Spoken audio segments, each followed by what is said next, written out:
Howdy, y'all. Hi, guys. It's Angela. And Ryan. From RNA Music. That's right. Your favorite mom and pop shop. Yeah. That sells guitars and teaches lessons. And answers all y'all's questions. Yeah. That's what we're about to do right now. First question.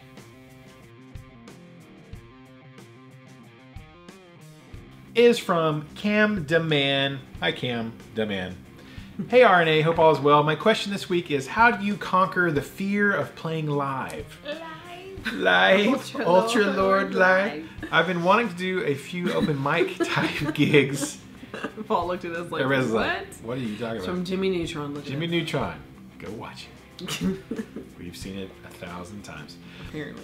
I've been wanting to do a few open mic type gigs, and I am nervous that they won't want an AC/DC type guitar player going on. Help! LOL. Alright, how did you conquer the fear of playing live? Well, play live. Yeah. There's really only one way to conquer that fear. Is to do it. Just do it. You gotta face your fears. Swim with sharks, which I'm not going to do. Yes. Because I don't really want to conquer that fear. No, you don't need to, I don't need to conquer that fear. I think that's a safe, healthy fear. Yeah, just do it. Just go do it. And do it as often as possible. Start off small-ish, not too small, and work your way up. Yeah. To arenas. That's right. Exactly. Cam Demand Arena Tour 2027. Yes. I'd go to that. Yeah. Yeah, you just have to get up and do it. I mean, the more you perform in front of live humans, you know, you are going to be nervous at first, and there's nothing wrong with that. We just had a recital this past week, and on half of our students, they'd never done it before, and they're like, oh my god, they were freaking out, you know. But you know, they just needed to experience, you know, doing it and figure out, you know what, I didn't die. Yes. No one threw beer bottles or tomatoes at children for boffing a few notes here and there. Almost. No. Somebody almost threw some stuff at the drummer, but. And if you mess up, I mean, in our situation, it's mostly moms and dads, like I said, and nanas and papas and gigi's and pappies and all that stuff. So they're never, ever, ever going to boo you. Whereas in a karaoke bar type situation, you might get a few hecklers and booers. So, but whichever, it doesn't matter. They don't pay your bills and they don't run your life. So if you're happy doing it and it's something that you really want to enjoy and just get out, and even if it's just a bucket list thing, just do it, because those people are just they're probably heckling somebody else too. It's not just you. And even if they don't, what if no one heckles? What if it's the best experience you have in your life and it's what you're meant to do for the rest of your life? It's your inner joy that you are meant to express. Then why pass that up? Why not step out and try it? So. What's the worst that could happen? Exactly. I mean, really. So yeah, just do it. Just do it. Just do it. Yeah, and don't worry about the type of music. There's always going to be somebody who's going like, yeah, I love this song. Yeah. There's always going to be someone. Yeah, there are people who don't like AC/DC. Yeah. Believe it or not.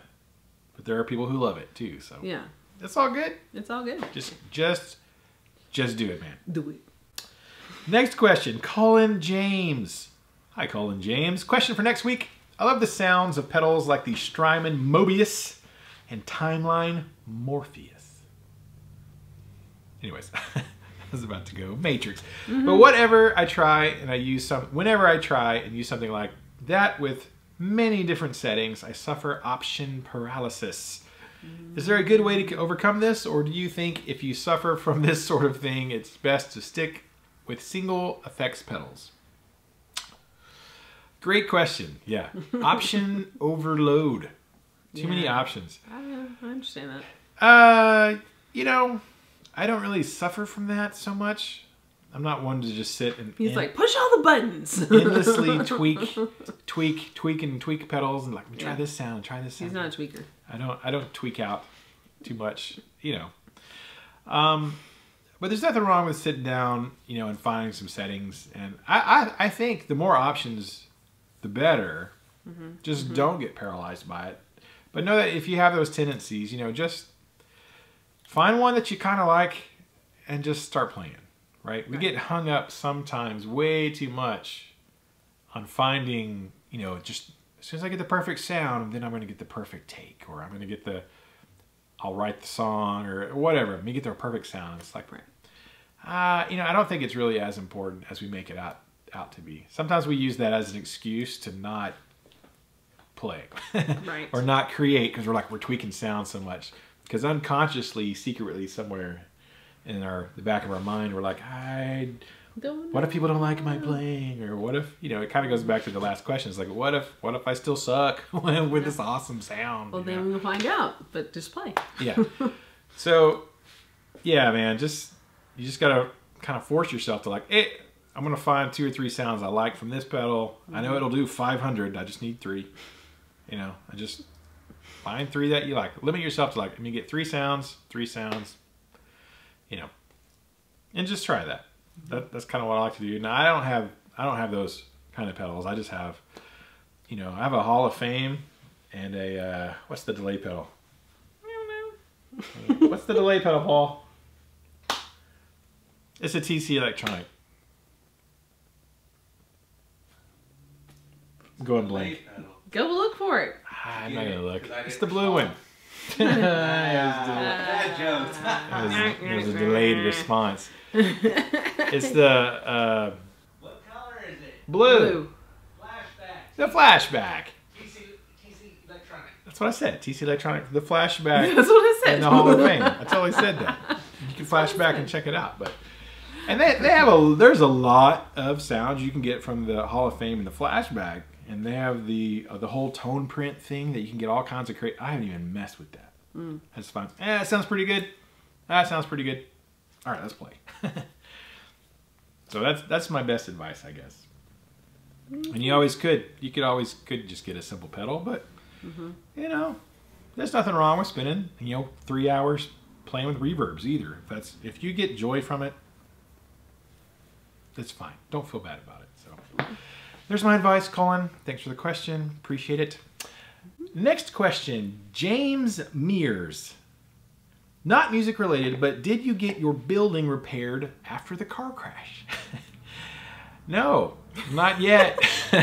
Not yet. There's still a big crunch in the building. Yeah, there's still debris. There's still debris out there. Well, I didn't want to sweep it up because I'm going to leave it there until we come to agreement on price. The building is not fixed yet. Good news. Well, it's bad news, but it's good news. I don't know. They totaled our car because our car was hit in the collision too. It took some of the damage, probably absorbed some of it that would have gone to the building. Did total our car out, but thankfully, because I was really eyeballing that and checking the value of our car and the blue book and all that, they actually gave us more money for our car total than I was like, than I was expecting. So we actually did pretty well on the car total issue, which was good. But they came in at about half of what the price is going to be to fix the building, because I've already got quotes from contractors and like the people who originally did the stucco on our building, which is who I want to use. They're like, yeah, this is going to cost this much. And the insurance company like, yo, they're way off. So we're going to go, it's going to be a little bit back and forth probably. I've got to send them quotes from contractors and go, hey, here's what it's going to cost. And so it's not fixed yet, but it's not really,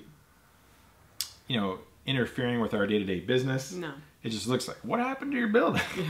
Everybody was like, what happened? It's mostly visual Y'all right now. need to mow. I'm like, I know, but there's stuff out there. other than our door shuts and opens is real tight because the door frame something happened with that.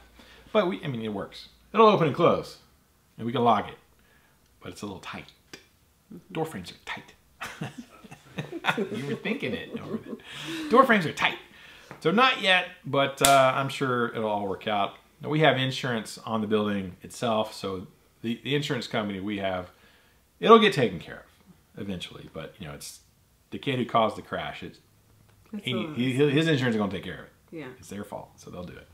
Not yet, but hopefully soon. Thanks, James. And final question. I almost missed it because you left it as a reply to another comment. Yeah. But the last second, I remembered Drithole. I was like, hey, he left a comment in response to this other thing. Let me go find it. That's good memory. Because sometimes I miss that. 6 days ago. Yeah. When he left the comment, I'm like, I'm not going to see that comment later when we're printing these questions. But you did. But I remembered it because sometimes I'm smart. You're smart. It said, what is the most affordable gear you own and use? Not the Behringer Chorus you have collecting dust. I don't have a Behringer Chorus collecting dust. I was gonna say, do Driddle. you own something like that? I do not. Okay. Most affordable piece of gear that I actually use. I don't know. I don't know what the cheapest pedal I own is. Actually, I have a Super Overdrive SD1. Super Overdrive, not a regular overdrive. Maximum overdrive. A Super Overdrive, but I don't use it. Really. So, most affordable piece of gear I have is probably my little D'Addario clip-on tuner. Those are like That's not gear. $16. That's an accessory. Well, pedals are accessories. Well, then I don't know. If tuners don't count, do cables count? I guess. Pig hog cables, they're very I think he's affordable. talking maybe like guitars to pedals to amps. Maybe. That I actually use on a regular basis. He doesn't know. That's the short answer of the long ponder. Sure. Cheapest amp that I use on the regs, on the regulars, is I have a Fender Super Champ XD. Yes. It's about $300 amp. I use that every week. Cheapest pedal I have is probably, I have a Boss tuner. Use it all the time. Yeah. That's probably about it. Mine's a ukulele. It's only $30. $30 ukulele. Use it on the rig.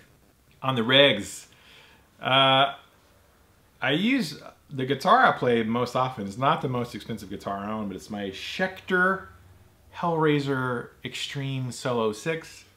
I use that thing all the time. Even though I have more expensive guitars than that guitar. Yeah. What I technically paid for it. It's not a cheap guitar, but I use that one. And actually I use my Line 6 G10 wireless. It's about $180. I use that thing every day and I love it. Love it. So that's probably the cheapest thing I own. Those are the cheapest items, I guess, that I use. I don't know if that's what you're asking, but if it is, there you go. Cheapest that I actually use on a regular basis. Not counting cables and tuners. But I use pig hog cables when I use a cable. Little $20 D'Addario tuner. Really cheap guitar picks. I guess that answers that question. Hopefully. If not, ask in more detail if you want. Yeah. And that's it for this week. Easy peasy. 4 questions. Thank you guys. Because it's, you know, it's homecoming in Canton. And we're not going. And we're not going. Because that football game has already started. It's already rolling. Yeah. We're not going. But it is. We are wearing our green and white Canton Eagles colors. Yeah, they're probably already getting close to halftime. Yeah, it's halftime. We're not going to go. Busy, you know. We got to shoot videos for YouTube. that's really important. Yeah. So that's it for today. If you have questions for next week, please leave them below. And comments, those are always great. There were a lot of comments, 4 questions, lots of comments. Thank you very much. I got something in my eyeball. It's probably a Bitter Bassman t-shirt. Oh, stuck in my eye.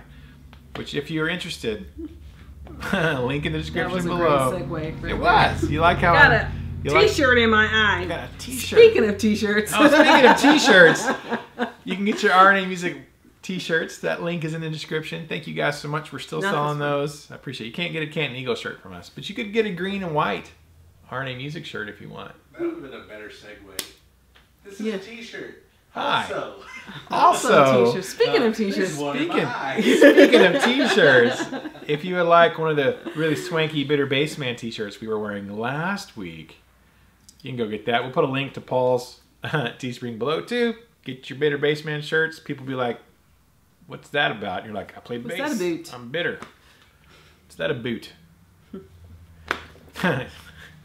Ladies will be like, hey, that guy's, What's your shirt about? What's that about? You play bass? Are you single? That's what's going to happen. Of course they're single if they play bass. That shirt's going to be like a magnet. If you want people to know you're single, I play the bass. You could have a shirt that says I'm single, or you could just have one that says bitter bass player on it. It's about one or the other. So check that stuff out. Thank you so much. If you like the video, give it a thumbs up. And if you have not subscribed to our YouTube channel, go ahead and hit subscribe. We appreciate it. Click the little bell. You'll get notified of all our videos. And our battery's about to die, so we got to go. And we'll see y'all in the next video. Keep the music alive. Don't forget it. Music needs you. You need the music. We need the music. You need an RNA music t-shirt. And a bitter bassman. And a bitter bassman t-shirt. Yep. We'll see y'all next time. Bye. Yes, I told them we need to make a hashtag KTMA shirt. Hashtag what? KTMA. Keep the music alive. Don't forget it. The music needs you. And you need the music. I'm zooming in on you yawning. Patrick says my name, it doesn't sound like that guy.